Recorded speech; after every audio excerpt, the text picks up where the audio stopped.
are Justin and Patrice, and we are one of the Subaru Leave No Trace teams, and we're coming to you again from our home in Central Alaska, right outside of Denali National Park and Preserve, where it's currently 20 degrees and it's been full-blown winter for the last week. Now, last time you joined us, we talked about how to hike in bear country.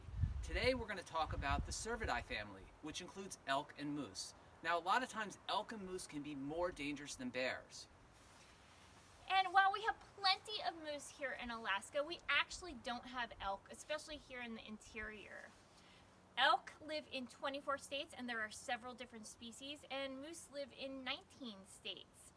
And while we said that they are from the same family, and they do coexist in a few states, mostly in the West, so like Colorado, Montana, Washington, just to name a few.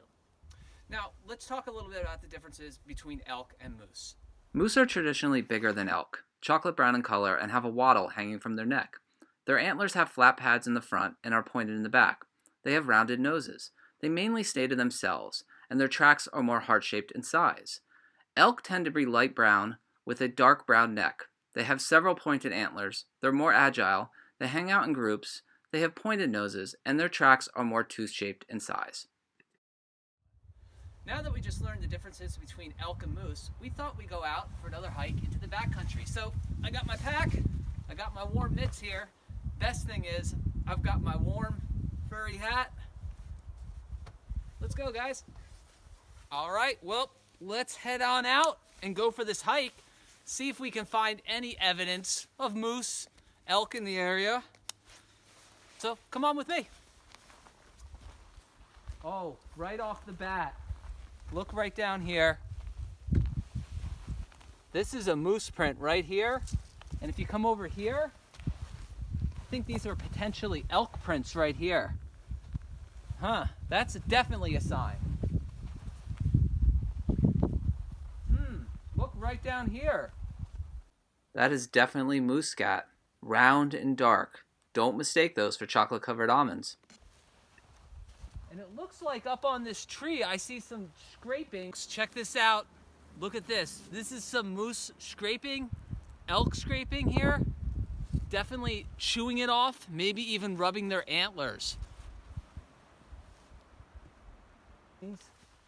Oh, but right beyond the tree, what is that?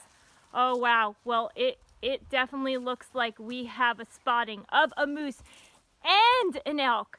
Now that is an extremely rare occurrence to see them together. Oh my goodness, we must be so lucky.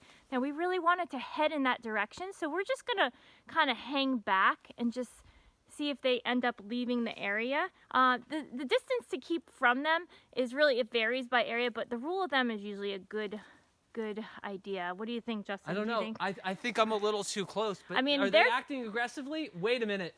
What's that moose doing? I think the moose notices me. Oh boy. Okay, let's just watch their body language. Elk.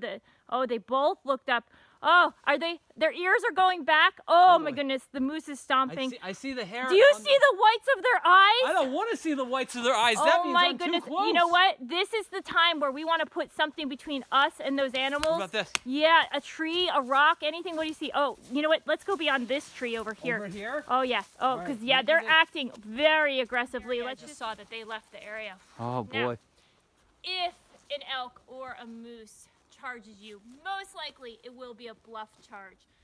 But they're going to use their antlers, they're going to trample you, they're very heavy creatures. And that's why we were saying to put something between you and that elk or moose, like a tree, a car, a boulder, really anything big, and to diffuse that situation. Because again, it's typically a bluff charge. They usually will leave the area once they don't feel threatened.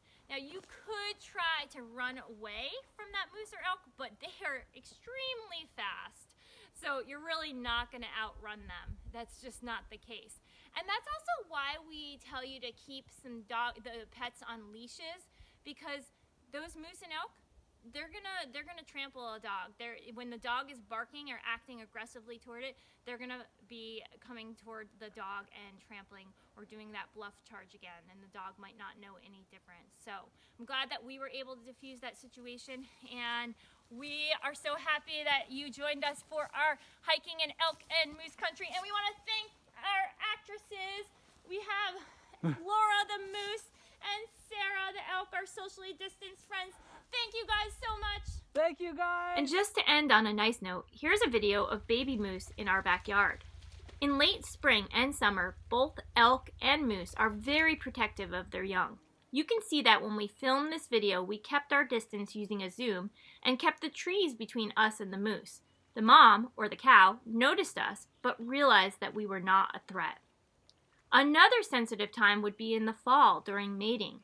Termed the rut, both male moose and male elk will bugle and wail as a mating call and may be aggressive toward humans.